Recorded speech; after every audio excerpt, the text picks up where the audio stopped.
안녕하세요. 조선일보 경제부의 박사기자 방현철입니다. 지금은 생방송으로 보내드리는 방현철 박사의 월스트리트 시간입니다. 매일 아침 8시 이 시간에는 글로벌 경제의 신호등이자 알람시계인 월스트리트의 주요 이슈를 3가지 포인트로 정리합니다. 그리고 차례차례 이슈를 격파해 볼 텐데요. 그럼 6월 7일 월요일 생방송 방현철 박사의 월스트리트를 함께할 분을 소개해드리겠습니다. 텍톤 투자자문의 주식운용본부장을 맡고 계신 신종민 상무님 나와 계십니다. 안녕하세요. 안녕하세요. 예. 저희가 스튜디오를 조금 이동을 했습니다. 원래 네. 지하에 있다가 오늘 네. 1층으로 올랐는데 네. 예, 좀 어떠세요? 기분이? 일단 들어오는 길 자체가 너무 이렇게 예. 멋있었고요. 예. 뭔가 좀 더 방송이 더 나아진 것 같아서 예. 굉장히 기뻤습니다. 하루하루 나아지는 방송입니다. 네. 예, 감사합니다. 지난주에 신 본부장 나오셔가지고 네. 메타버스 비즈니스랑 뭐 그 주요 기업인 로블록스 이렇게 네네네. 소개해드렸는데 네. 반응이 굉장히 좋았습니다. 그랬나요? 네, 주변에서 네네. 어떤 얘기 좀 들으셨어요? 예, 주변에서는 그냥 저희 회사분들하고만 좀 예. 얘기를 나눴는데요. 예. 그냥 조회수가 상대적으로 굉장히 좀 잘 나오는 것 같다. 뭐 이 정도 얘기 그 들었습니다. 관심이 상당히 있으신가 봐요. 그런 주제에 대해서도. 네, 우리 저희가 시청자분들이. 예. 맞습니다. 특히나 그 메타버스라는 단어 자체가 음. 좀 생소하기도 하지만 굉장히 관심을 많이 갖는 단어였지 않았나 이렇게 생각하고 있습니다. 그렇군요. 네. 예. 그럼 이제 본격적으로 오늘 네. 이야기를 나누기 전에 주간 브리핑 먼저 좀 전해드리겠습니다. 예. 예. 그 4일로 끝나는 이제 지난주 월가 증시에서는 한 주간 다우지수가 0.7%, S&P 500은 0.6%, 나스닥은 0.5% 오르면서 3대 지수가 모두 상승했습니다. 5월 고용지표도 나왔는데요. 5월 고용지표에서 비농업 부문 고용은 전달보다 55만 9천 명 늘어났습니다. 그리고 코로나 팬데믹 이전과 비교하면 여전히 일자리는 760만 개 정도 적은 수준입니다. 실업률은 6.1%로 6.1%에서 5.8%로 떨어졌습니다. 제넷 옐런 미 재무장관이 6일 블룸버그 인터뷰에서 지난 10년간 금리가 너무 낮았고 정상으로 돌아가길 원한다. 이렇게 얘기하면서 다소 높은 금리 환경은 미국 사회와 연준의 관점에서 플러스다. 이렇게 얘기했습니다. 자, 이렇게 해서 브리핑을 좀 간단히 마쳐보겠습니다. 이번 주에 우리가 이제 주목해 봐야 할 월스트리트의 3가지 포인트로 제가 이제 꼽아봤는데요. 첫 번째, 골디락스 성장, 깊어진 연준의 고민입니다. 두 번째, 빅테크주 덮치는 G7 세금 협공입니다. 그리고 세 번째, 주목받는 MZ세대 소비주, 이렇게 3가지로 한번 잡아봤습니다.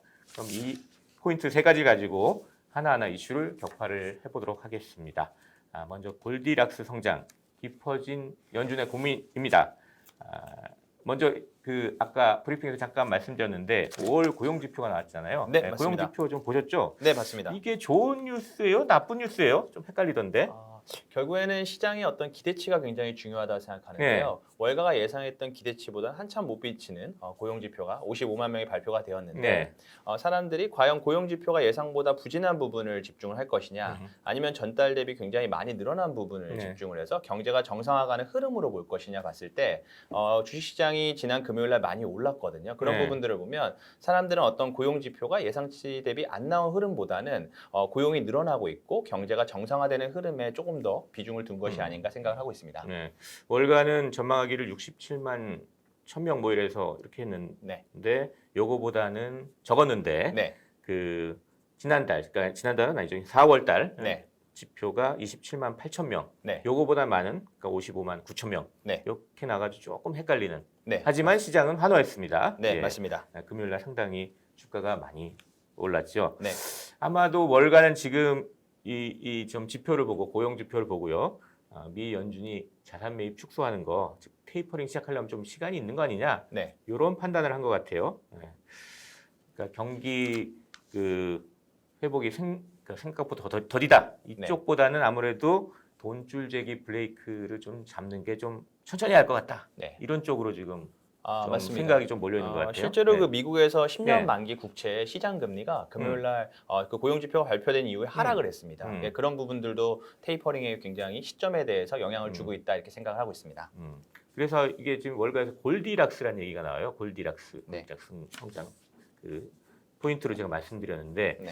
이 골디락스 얘기는 우리 그 저기 경제 쪽에서 많이 쓰잖아요. 골디락스다. 네. 이게 또 어떤 얘기죠, 그러니까? 그 예전에 뭐 여러 가지 이렇게 그 어원에 대해서 말씀드릴 수 있지만 네. 그냥 그 그거보다는, 골디락스라는 네. 단어 자체는 굉장히 뜨겁지도 차갑지도 않은 상태를 말합니다. 그러니까 경제가 굉장히 뭔가 불황이어가 뜨거워지지도 않고 그렇다고 해서 뭔가 이렇게 불황을 차갑지도 않은 적당한 수준의 네. 어떤 속도로 성장하고 있는 그래서 어떻게 보면 경제에는 가장 좋은 상황들 또 주식시장에도 가장 좋은 상황들을 얘기할 때 우리가 골디락스라는 표현을 쓰게 됩니다. 그러니까 일자리 증가만 보면은 월가 전망을 넘어서는 어떤 과열되는 상태가 아니고 그렇습니다. 그렇다고 4월 숫자처럼 아주 충격적으로 적게 나와가지고 좀 적은 좀 그렇습니다. 식어 있는 상태도 아니고 그 중간에 어딘가 있는 이렇게 생각을 하는 거죠. 그러니까, 맞습니다. 네. 네. 하지만 그 월가에서는 이게 이번 주에 또 중요한 지표가 하나 나오잖아요. 네. 소비자 물가지수. 네. 이게 언제 10일 날 나오는 네. 거죠. 5월 네. 소비자 물가지수. 네. 이게 또 하나의 고비가 될 것 같은데요. 네. 지금 4월 때는 상당히 깜짝 놀랐잖아요. 월가가 네, 네. 이것 때문에. 맞습니다. 예. 그 4월에는 4.2% 네. 나왔어요. 이번에는 얼마 정도 좀 예상하고 있어요? 지금- 월가에서는 지금도 마찬가지로 한 4.7% 정도를 음. 전망을 하고 꽤 있는데요. 높게 보는군요. 맞습니다. 예, 예. 지금 인플레이션이 어떻게 보면 이런 골디락스 흐름이나 경제 흐름에 가장 중요하다고 할 수 있는 부분은 사실 인플레이션이라는 건 속도만 조절될 수 있으면 경기에 굉장히 좋은 호재가 네. 될 수 있는 부분인데 음. 이게 만약에 속도를 좀 과속을 해서 음. 우리가 예상치를 너무 빠르게 뛰어넘게 되면은 음. 금리를 어쩔 수 없이 빠르게 올릴 수밖에 없는 상황이 왔을 때 경기는 급속도로 냉각될 수 있기 때문에 앞으로 나오는 인플레이션 지표가 굉장히 중요하다고 할 수 있습니다. 뭐 월간 어쨌거나 4월보다 높은 4.7% 이렇게 맞습니다. 전망하고 있는데 네. 요거보다 더 높게 나온다 그러면 또 충격을 받을 수 있겠네요. 그러니까. 또 그런 부분이 있을 수 있지만 이번에 우리 고용 지표에서 봤지만 항상 음. 어떻게 보면 시장이나 경제의 충격은 그 시장의 참여자들의 기대치 대비로 어느 정도의 수치가 나오냐기 때문에 또 그 반응에 대해서는 우리가 지표가 나왔을 때 한번 또 생각을 해봐야 될 것 같습니다.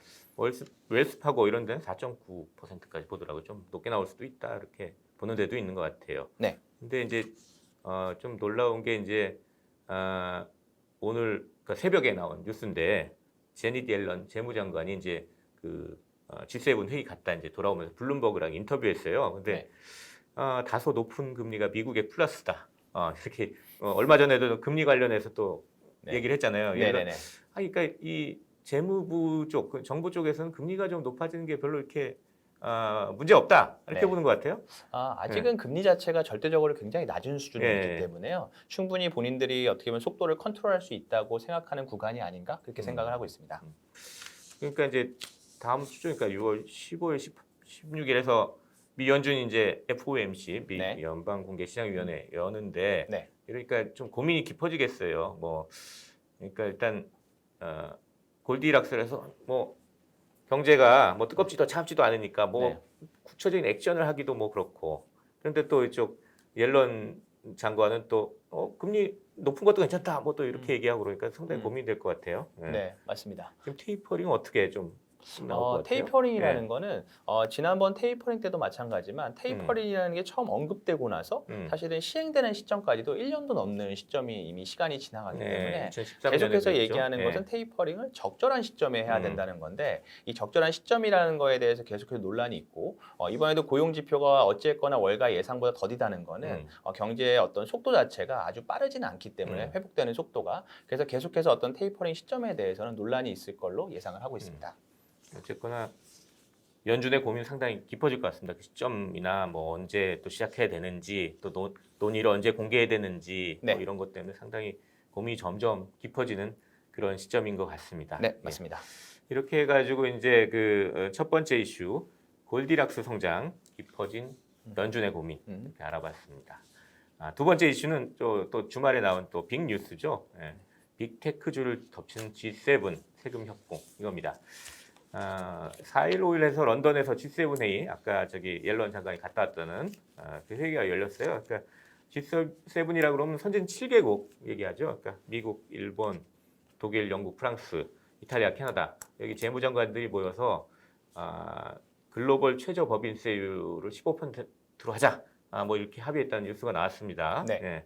요게 이 빅테크 쪽에 상당히 좀 충격을 줄 수 있는 뉴스라서 한번 좀 같이 얘기를 해보겠습니다. 네. 15% 이거는 조금 원래 미국이 생각하는 것보다 좀 낮은 저기 세율이죠, 그러니까. 맞습니다. 올해 바이든이 4월에 제시한 세율은 네. 21%였습니다. 음. 근데 그거보다 훨씬 낮은 15%의 지금 합의가 이루어진 상황입니다. 네. 이 최저 법인세 이게 어떤 의미예요? 글로벌 최저 법인세요. 그러니까 어떻게 보면 그 앞단에 있었던 어떤 진행돼 왔던 흐름들이 중요한데요.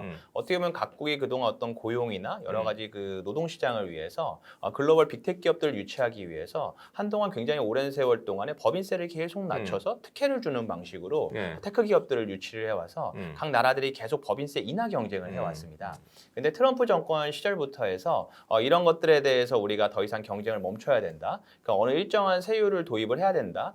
그런 부분들에 대한 논의가 있었고 특히나 가장 예민했던 부분은 각 나라에서 벌어들인 이익에 대해서 각 나라에서 세금을 부과해야 된다라는 네. 부분에 대해서 트럼프가 거절을 하면서 사실은 유럽과 미국이 굉장히 좀 긴장 관계에 있었던 네. 부분이고 그것이 바이든 행정부 와서 이제 해결이 됐다. 그래서 어떻게 보면은 이번에 그 G7 합의 이후에 제닛 옐런 장관이 트위터에 말했듯이 글로벌 법인세 인하 경쟁이 이제 마무리가 됐다. 이렇게 볼 수 있을 것 같습니다. 각국이 지금 다르게 지금 법인세를 매기고 있죠. 네. 다른데 또 그 아일랜드 같은 국가는 네. 엄청나게 법인세를 낮춰가지고 맞습니다. 빅테크 기업들을 이렇게 유치를 하고 있는데 네. 그러니까 이제 이 이 빅테크 기업들은 웬만하면 이제 낮은 데로 이제 자꾸 가려고 맞습니다. 그러니까 이제 미국에서 이건 아니다. 그래서 트럼프 때부터 이제 지금 맞습니다. 계속 이제 세금을 어느 정도 다 비슷하게 매겨야 된다. 뭐 이런 얘기를 하고 있는 상황에서 이제 바이든 대통령으로 넘어와서 이번에 이제 합의를 했다. 네. 이런 얘기인데 네. 특히 이제 그냥 세율 15% 이거 네. 말고도 또 합의한 게 방금 네. 전에 말씀하신 이슈랑 관련된 건데 네. 그러니까 사업장이 없어도 매출이 있는 국가에서 맞습니다. 세금을 받을 수 맞습니다. 있게 하겠다. 그러니까 맞습니다. 10% 영업이익률이 10% 넘어가는 부분에 대해서는 그거에 대해서 20%는 그 사업이 있는 국가. 그러니까 뭐 지금 우리 뭐 신문도 나왔지만 우리나라에 뭐 구글 뭐 어떤 이게 뭐 이런 애플은 당연히 있겠지만 네. 어떤 뭐 그 공장이나 이런 게 없어도 네. 뭐 그 광고 매출로 해서 돈을 벌면 거기다 맞습니다. 세금을 매기게 할 수 있겠다. 뭐 이런 얘기죠. 그러니까 맞습니다. 예, 예. 맞습니다. 그래서 뭐 유럽과의 그 갈등 문제가 조금 해결되는 네. 그런 국면으로. 근데 이 가보는 세율 자체 15%라는 세율을 좀 자세히 보실 필요가 있는 예. 부분은 이제 G7 국가라고 하는 것은 미국, 영국, 캐나다, 프랑스, 독일, 이탈리아, 일본을 의미하는데요. 선진국만 들어 있어요. 맞습니다. 예. 이 7개 국가에서 세율이 가장 낮은 국가가 영국인데 영국의 법인세율이 지금 19%입니다. 그러니까 그거보다 더 낮은 15%에 지금 합의가 된 부분이기 때문에 그 부분에 대해서는 우리가 그 뉴스 자체를 잘 팔로우업을 해야 된다고 생각을 하고 있습니다. 이 나라들은 이제 영향이 없는 거네요, 사실. 맞습니다. 네, 그거보다는 맞습니다. 높은 수준, 낮은 수준으로 이제 네. 해놨으니까요. 네, 맞습니다. 예. 그러니까 세부상은 아직 나오진 않은 거죠, 일단. 네, 일단은 부가 대상 기업에 대해서 어떤 기업들에 대해서 적용할지에 대해서도 아직은 세부 사항이 나오지 않고 지금 G7A가 이제 진행 중인데 11일부터 13일에 영국에서 지금 또 정상들이 또 모이죠. 맞습니다. 예. 그때 이제 합의를 정식으로 하게 되어 있는 그런 상태입니다. 그러니까 예컨대 유럽 국가들은 아마존이 네. 이 이익률이 낮아가지고 이거 네. 그 빠져나가는 거 아니냐 이렇게 네. 우려하고 있는데 옐런 장관 또 기자회견하면서 맞습니다. 확실히 아마존과 페이스북은 어떤 기준을 해도 들어간다 또 맞습니다. 이렇게 얘기를 했어요. 그러니까 맞습니다. 예, 이런 빅테크 기업 중에 요 아마존하고 같은 페이스북 일단 요 네. 기준에 뭐 들어가서 어떤 세금을 더 많이 낼 것 같은데. 네, 맞습니다. 그래서 실제로 네. 이 그 어떤 뉴스상으로 합의가 발표되고 나서 아마존, 페이스북, 알파벳은 이 어떤 합의에 대해서 오히려 우린 동일한다. 환영하는 뉘앙스의 성명을 발표를 이미 했습니다. 일단 환영해야 되죠. 국가들이 이제 각국 정부들이 합의했는데 그거를 반대한다 그러면 기업 네. 활동이 제대로 안 될 거 아닙니까? 네, 예. 맞습니다. 그런데 이제 그 페이스북 글로벌 담당 부사장 닉 크레그라는 사람은 네. 일단 뭐 환영한다 하면서도 네. 페이스북은 앞으로 더 많은 지역에서 더 많은 세금을 내게 될 것이라고 잘 인식하고 있다 이러면서 약간 좀 뭐 한마디 했어요. 네, 맞습니다. 그리고 또 아일랜드 같은 경우 아까 말씀드렸듯이 상당히 세율 낮춰가지고 빅테크 맞습니다. 기업들 많이 유치했잖아요. 네, 맞습니다. 그래서 12.5% 이렇게 되게 낮은데 네. 여기는 아니 왜 이렇게 글로벌 합의를 하려면 작은 국가들도 좀 신경 써줘야지 왜 이런 식으로 합의하느냐 네네. 반발을 좀 하는 이런 모습도 보이고 있습니다. 그러니까 네. 조금 더 지켜봐야 될 것 같습니다. 맞습니다. 일단 그 기업들은 이 이슈 자체가 완전히 새로운 이슈는 아니기 때문에 어떤 시나리오 분석을 통해서 세금이 어느 정도 늘어날지에 대해서 분석이 되어 있는 네. 상태일 거라 예상이 되고 있고요. 일단 G7을 넘어서 G20, 그다음에 어떤 국가로 확대해야 될지가 앞으로 굉장히 중요한 관전 포인트입니다. 뭐 OECD에서도 이제 합의를 하겠다 뭐 이런 얘기들이 나오고 있어요. 네, 맞습니다. 예. 일단 근데 아직 영향은 이제 정확한 분석은 없는 거고 기존에 나온 분석은 뭐 골드만삭스가 한번 해본 게 있는데 뭐 이렇게 국내 세금이 올라가면 S&P 500 기업들 수익이 내년에 한 3% 정도 감소할 것이다 이런 분석 결과를 내놓은 게 있었죠. 근데 네, 당시는 좀 계획이 좀 다른 게 미국 법인세를 21%에서 28% 올리고 네. 글로벌 최저 법인세도 21%도 하고 네. 뭐 이런 거를 기준으로 해서 좀 분석했기 때문에 지금 네. 좀 안 맞을 수 있습니다. 네, 또 이게 맞습니다. 있고 또 골드만삭스에서 역시 또 낸 건데 유효 법인세율 그러니까 실제로 뭐 이렇게 명목으로 뭐 20%뭐 이렇게 낸다고 하지만 네. 뭐 각종 세금 공제해 주잖아요. 이렇게 투자하면. 맞습니다. 그래가지고 15%보다 적게 내는 데가 이제 뭐 엔비디아 대표적인 게 네네네. 현대, 브로드컴, 네네. 뭐 마이크로칩 테크놀로지 이런 데가 있다고 이제 분석을 해놨거든요. 네네네. 근데 이런 데는 15%를 이렇게 최저 선을 해놓으면 그거보다 더 많이 내야 되는 거잖아요. 네, 맞습니다. 적어도 15% 내야 되니까 어쨌거나 세금을 많이 내면 이익이 줄 수 있다. 네. 이런 걸 좀 고려를 투자할 때 고려를 해야 될 것 같습니다. 네, 예. 맞습니다. 이렇게 해가지고 이제 두 번째 이슈인 그 빅테크 기업들에 대해서 이제 G7이 네. 세금 협공하는 얘기들 이제 해봤습니다. 네. 이렇게 두 번째 이슈까지 넘어왔고요. 네. 이제 세 번째 이슈는 신보 부장이 조금 준비를 해주셨는데 지난번 저기 뭐 메타버스 비즈니스 그리고 네. 로블록스 이어가지고 또 하나 네. 준비해 주셨는데 네. 그 주목받는 MZ 세대 소비주입니다. 네. 이게 MZ 이거 맞아요? 이렇게 발음하는 거 맞습니까? 근데 제가 MZ라고 발음하시기도 하고요. 예. MZ라고 예. 발음하기도 합니다. 네네. 이게 어떤 의미죠? 근데 그 MZ 세대라고 제가 발음을 드리면은 MZ는 밀레니얼을 뜻하는 M, 그다음 Z 세대를 뜻하는 Z 세대를 의미를 하는데요. 밀레니얼 세대는 1980년생부터 1995년생까지를 의미하고 네. Z 세대는 1996년생부터 2010년생까지를 의미합니다. 음. 그래서 MZ 세대라고 하면은 1980년생 이후의 출생자들을 의미하고 네. 지금 굉장히 소비의 어떤 주요 계층으로 부상하고 있습니다. 근데 지금 소비주 그러면 네. 사실 코로나 이제 회복되면서 올해 네. 상당히 소비주들이 주목을 받잖아요. 네네네. 근데 특히 이 MZ 세대를 겨냥한 소비주 네. 이런 걸 주목해야 된다고 지금 말씀을 하시는데 네. 왜 그런 겁니까? 일단 뭐 그거 하기 전에 네. MZ 세대 소비주 네. 그럼 뭐가 어떤 게 있는 거죠? 일단 제가 좀 화면을 준비를 해왔는데요. 예. 일단은 그 MZ 세대는 지금 소비에 어떻게 보면 주요 계층으로 부상을 하고 있고요. 네. 이 MZ 세대가 어떻게 보면 새로운 소비 문화를 주도를 하면서 네. 기존에 없던 비즈니스들을 만들어내고 있습니다. 없던 비즈니스요. 그렇기 때문에 네. 우리가 비즈니스 관점이나 투자 관점에서 음. 반드시 우리가 MZ 세대의 소비 문화를 이해하는 것은 굉장히 중요하다고 생각을 하고 있습니다. 예. 지난주에 제가 말씀드렸던 로블록스 같은 경우에도 예. MZ 세대가 주요 소비층이 되어서 그만한 매출을 만들어내고 있는 겁니다.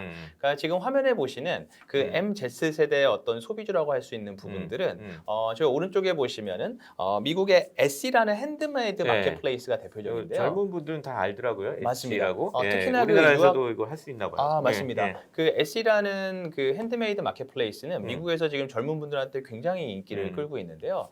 지난해 코로나 이후에 시가총액이 한 5배 정도 올라서 지금 현재 시가총액이 21조에서 23조 원 정도의 네. 거래가 되고 있고요. 예.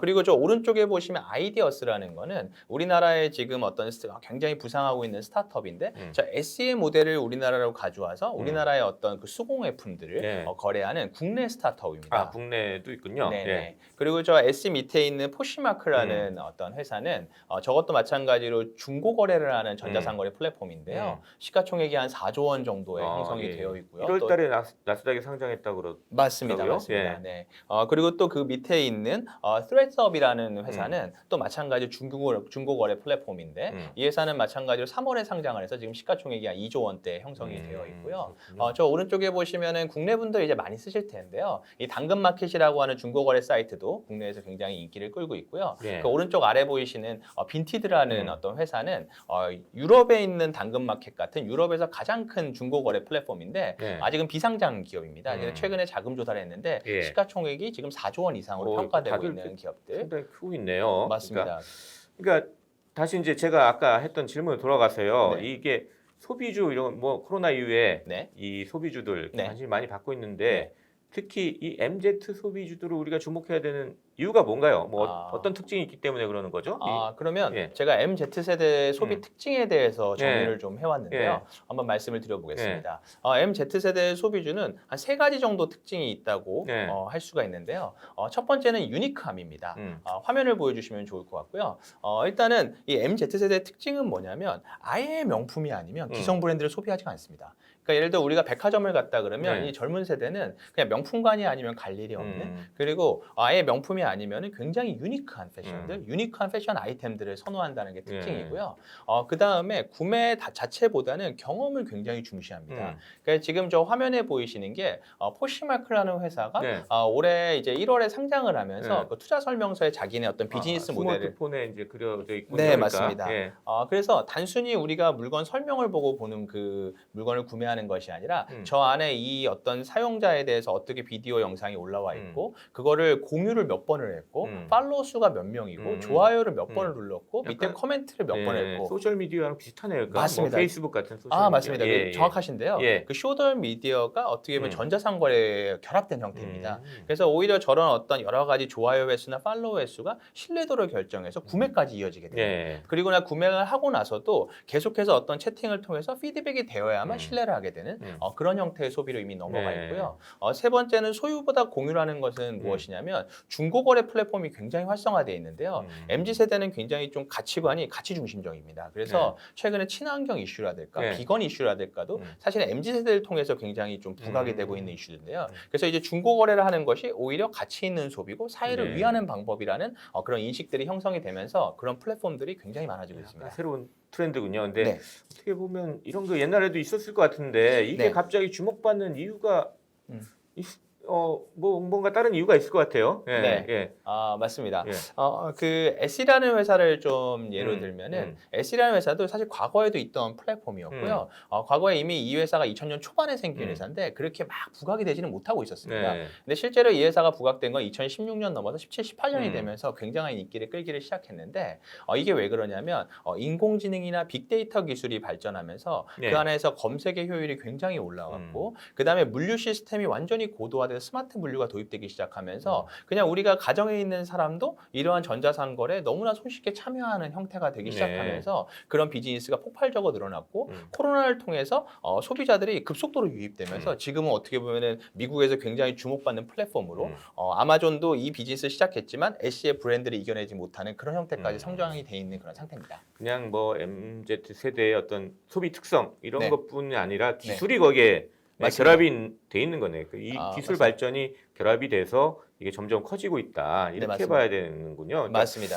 그러니까 세계 최대 온라인 상거래 업체 그러면 네. 아마존 그렇게 얘기하는데 네. 이게 이런 그 MZ 세대를 겨냥한 이런 소비 네. 업체들 온라인 업체들이 아마존처럼 네. 커질 수 있는지 네. 이걸 한번 주목해봐야 될 것 같네요. 예. 맞습니다. 그래서 이번에 그 애쉬라는 회사가 네. 디팝이라는 플랫폼을 인수를 했는데요. 제가 화면을 준비해 왔는데요. 네.